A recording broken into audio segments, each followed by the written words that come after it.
피해야 될 공장형 사무실이 바로 그런 것 같아요. 나는 돈을 내고 사무실에 맡기고 이 변호사가 처리해준다고 했는데 변호사가 자격정지가 되면 나의 사건을 처리해줄 변호사가 없어지는 거예요. 그럼 의뢰인으로서는 정말 최악의 경우가 되겠죠? 그러면은 이건 변호사가 처리하는 사건이라고 믿으셔도 충분해요.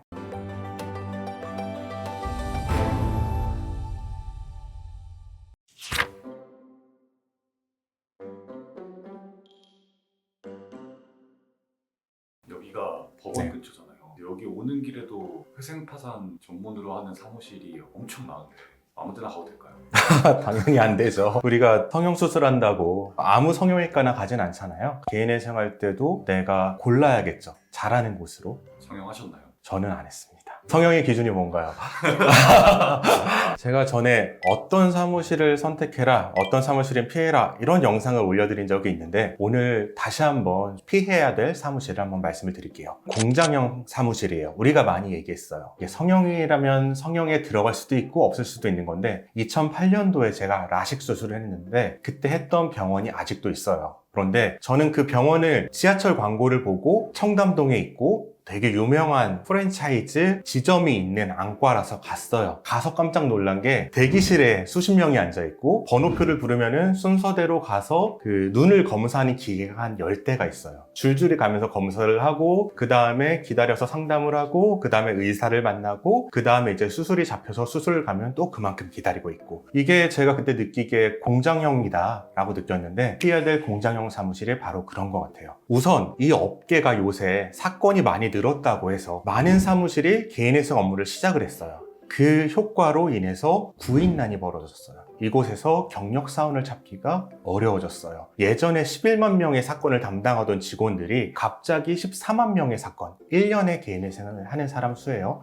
14만 명으로 늘어났으니까 그 인력도 그만큼 늘어나야 되는데 경력 사원들은 업계를 떠나는 경우가 더 많고요. 신입만 들어오니까 일을 처리할 사람들의 수가 부족해지는 거죠. 사람을 채용하는 데 어려움을 겪게 되고요. 그래서 어떠한 사태가 나타났냐면 신입사원에게 어려운 사건을 맡깁니다. 그리고 일단 하라고 합니다. 그렇게 되면은 어려운 사건에 대한 대응이 안 되고 변제금이 올라가게 되고요. 법원의 보정에 대해서 그대로 순응하게 돼요. 이런 사무실이 그런데 많아요. 이런 사무실들은 단순히 신입사원만 뽑아서 이렇다라는 게 아니라 공장형의 굉장히 많은 수의 사건을 처리하는 사무실, 지점이 있는 사무실 같은 경우에는 어쩔 수 없이 직원을 많이 채용하다 보면은 신입사원 위주로 돌아갈 수밖에 없고 채무자가, 의뢰인이 피해를 볼 수밖에 없다. 근데 공장형이라는 걸 어떻게 알죠? 참 이게 어려운 질문인데 사실 상담 단계에서는 알기가 어려워요. 제일 좋은 거는 사무실을 한번 방문을 해보세요. 방문하는 게 제일 좋아요. 지방에 계신 분은 방문하시기 어려우니까 전화통화로 확인도 하는데 사실 전화통화로는 확인하기가 어렵습니다. 사건 수를 너무 많이 처리했다. 사건 수를 몇만 건 처리했다. 이런 곳은 좀 피할 필요가 있어요. 몇만 건이 되려면은 정말 긴 기간 동안 영업을 한 게 아니면은 많은 사건 수를 그냥 돌린 거거든요.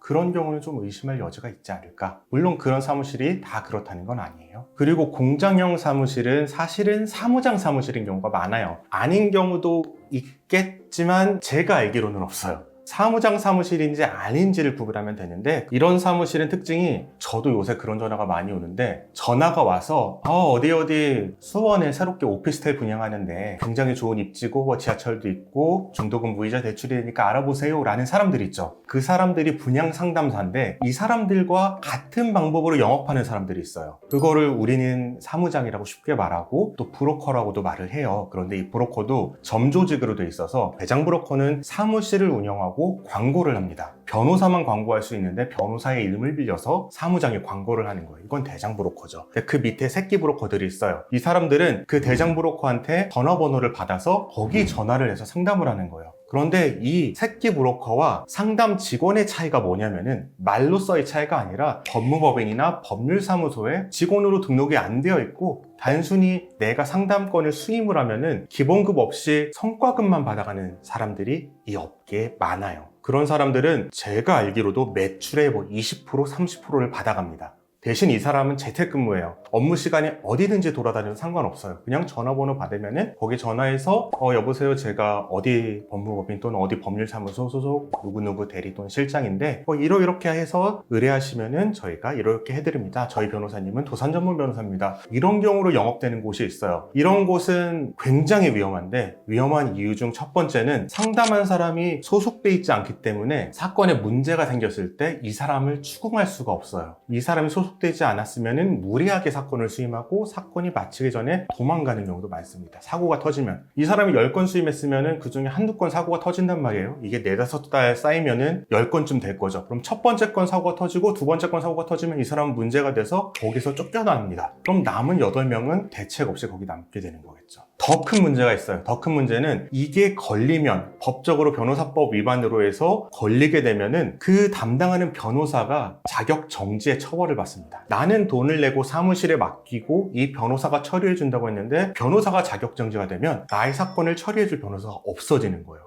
그럼 의뢰인으로서는 정말 최악의 경우가 되겠죠. 그런 점이 있어서 정말 주의해야 되는 게 사무장 사무실이고, 이런 사무장 사무실은 보통 그 윗단의 큰 대장 사무장이 공장형 사무실 운영하는 경우가 많습니다. 그럼 결국에는 방문해서 변호사랑 미팅을 해보는 게 가장 최선의 방법이겠네요. 맞아요. 방문해서 변호사랑 미팅을 해보거나 전화로 미팅을 해보세요. 그런데 참 요새 변호사라고도 유선으로 속이는 사람이 있어요. 저야 유튜브를 하니까 목소리를 들으면 아시겠지만, 그렇지 않은 곳에서는 그냥 변호사인 척 하는 경우도 있어요. 그래서 그 부분도 꼭 확인을 해보셔야 되고, 변호사에게 있어서 이 상담이라는 게 얼마나 큰 의미냐면요, 저 같은 12년차 변호사면은 보통 30분 상담을 하면 20만 원씩을 받아요. 20만 원 안 주면 상담을 안 합니다. 그리고 저는 시간을 내서 경찰서에 가서 한 3시간 사건 입회를 한다, 그럼 그 자체만으로 한 300만 원 정도를 청구를 합니다. 그리고 받을 수가 있어요. 그런 게 아니면은 시간을 안 내요. 그런 사람이 상담을 위해서 시간을 낸다? 그러면은 이건 변호사가 처리하는 사건이라고 믿으셔도 충분해요. 그 이상 확인할 수 있는 방법이 없습니다. 근데 아까 라식하셨다고 했는데 안경 네. 왜 쓰고 계세요?